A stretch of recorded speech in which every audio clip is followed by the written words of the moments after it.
This is Democracy Now!, democracynow.org, The War and Peace Report. I'm Amy Goodman. And I'm Juan Gonzalez. Welcome to all of our listeners and viewers around the country and around the world.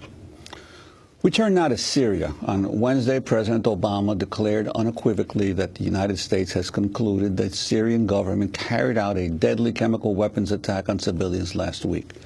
President Obama spoke on PBS NewsHour. We have looked at all the evidence, and we do not believe the opposition possessed nuclear weapons of that or chemical weapons of that sort. We do not believe that, given the delivery systems using rockets, that the opposition could have carried out these attacks. We have concluded that the Syrian government, in fact, carried these out. And if that's so, then there need to be international consequences. So we are consulting with our allies. We're consulting with the international community. And I have no interest in any kind of open-ended conflict in Syria. But we do have to make sure that when countries break international norms on weapons like chemical weapons that could threaten us, that they are held accountable.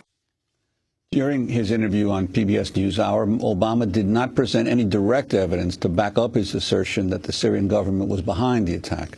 Privately, U.S. intelligence officials say there are still many questions about who carried out and who ordered last week's deadly chemical attack.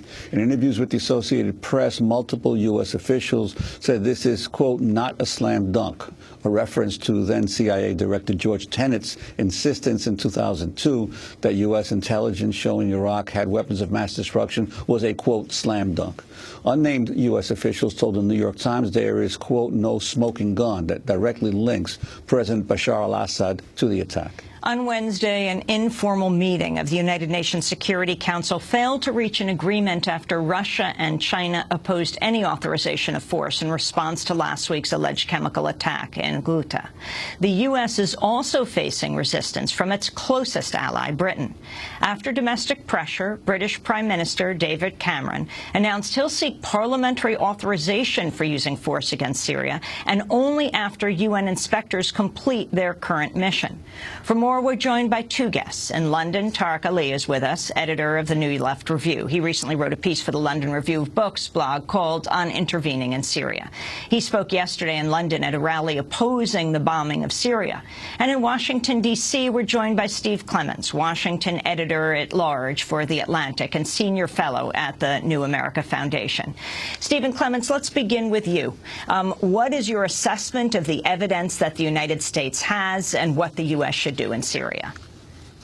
My current assessment is that we have signals intelligence, and we've had it from the very beginning, both our own and others supplied by allies, that shows that there was command staff authorization and instruction to launch the attacks that were had. And we didn't have that evidence in the earlier designation of chemical weapons usage, in which the Obama administration declared that the regime had used that. There was confusion about whether the opposition had potentially used chemical weapons or the government. But in this particular case, it's not all public, which is, I think, quite regrettable. But there's significant signals intelligence that tells us who is responsible within the Syrian command staff for what happened in this deadly, horrible attack. Well, assuming that that information is accurate, why then still would the Obama administration not wait until the weapons inspectors who are already in Syria conduct their own investigation? What I'm told, and I think this is a fair point for people to debate, but what I'm told is, and perhaps Tariq Ali and others know significant about this, but that the Syrian regime actually went to the areas in Ghouta that were attacked and began pummeling them and trying to engage in sort of a second conventional attack on the area. When the UN weapons inspectors went in the first time, of course, the delay was because the convoy was fired upon, and it became a concern of the White House that this was all delaying tactics, and the Russian enthusiasm for weapons inspections in this particular case was that it would be inconclusive, and that you would get into a process that would end up, according to one source of mine in the White House, muddying up the waters and preventing international action. And I think the president, for a variety of reasons, and I think this issue of weapons of mass destruction use or potential proliferation is a defining concern for the Obama administration. In April 2010, Joe Biden and Barack Obama convened leaders from around the world here in Washington about these kinds of concerns. So this kind of issue is one that is not only important for the international community, I think the Obama administration sees it defining for itself. Let's go to Tariq Ali in London. You spoke at a rally against an attack on Syria. Your response to what Stephen Clements is saying? Well, I think the main evidence which has been supplied is from an ally, certainly, but the name of the ally is Israel. Israeli intelligence has supplied the signals intelligence to the United States. It should be made public so we can judge it for ourselves. But virtually no one who knows the region believes that these attacks were carried out by the Syrian government or on its orders. It's crazy if you think about it. They let the inspectors in, and then in a hotel barely 10 miles from, in a location barely 10 miles from where the inspectors are staying, there's a chemical attack. And what good does it do the Syrian government to actually open fire on these inspectors? They want them there. So I think it's slightly incredible. And given that citizens in the United States and Europe were lied to in the run-up to the Iraq War, simple, straightforward lies, it's very difficult to take the West seriously when it cries wolf again. So till the evidence is there, it's impossible to take this at face value. Secondly, the country that has, of course, used chemical weapons was the United States, which used white phosphorus in Fallujah. No red lines were drawn then except the red lines of Iraqi blood.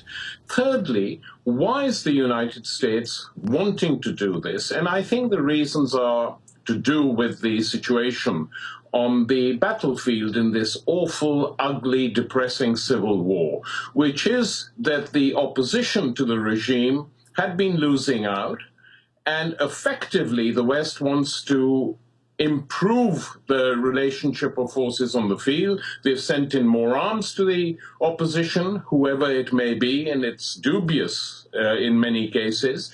And now they want to punish the regime once again to push it back. Meanwhile, the civil war continues. You know, no one is really pushing for talks at Geneva.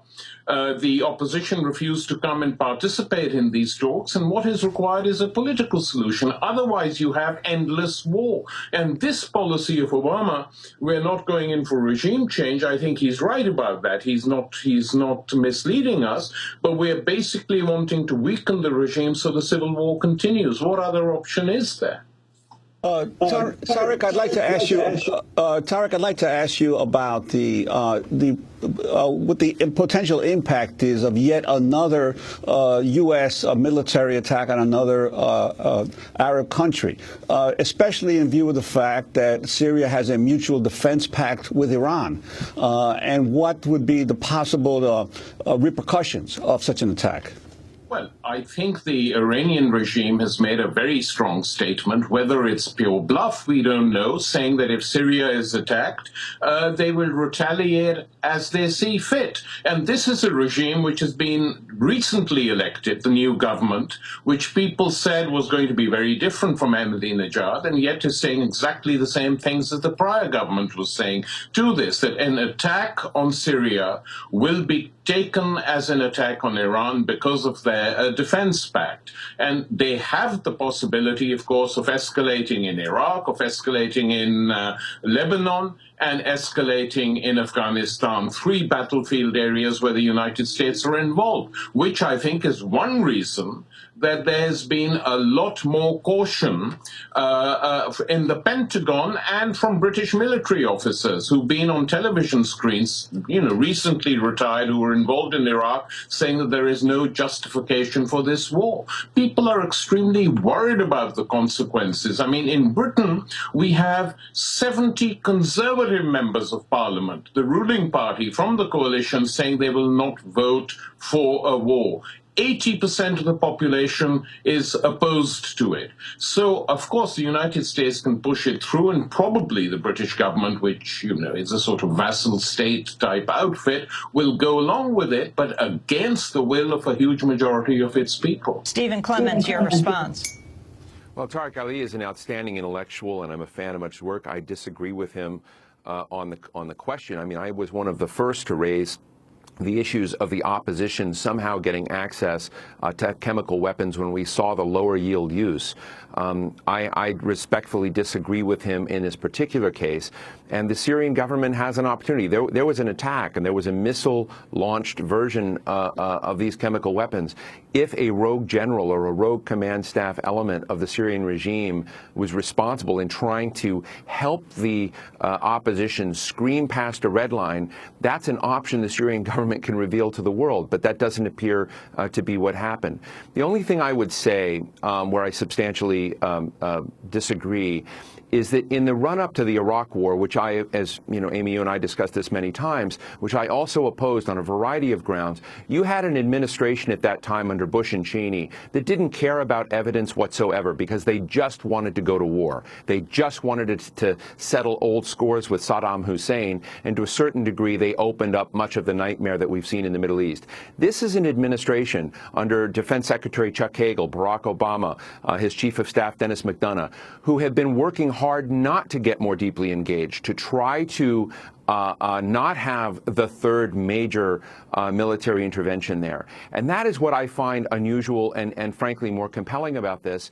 And I find many of my friends on the progressive side that are worried about another intervention. And I see the neoconservatives applauding an intervention because they hope that there is a slippery slope into a much fuller engagement that's about regime change, about boots on the ground, and about a deeper engagement of the United States in this mess, which I oppose. So I believe, and it could be a complete mess, that it is important for the international community in matters of weapons of mass destruction to respond, to try and secure those weapons or hold those who use them accountable, and to make that effort one that's distinct from other political skirmishes and realities.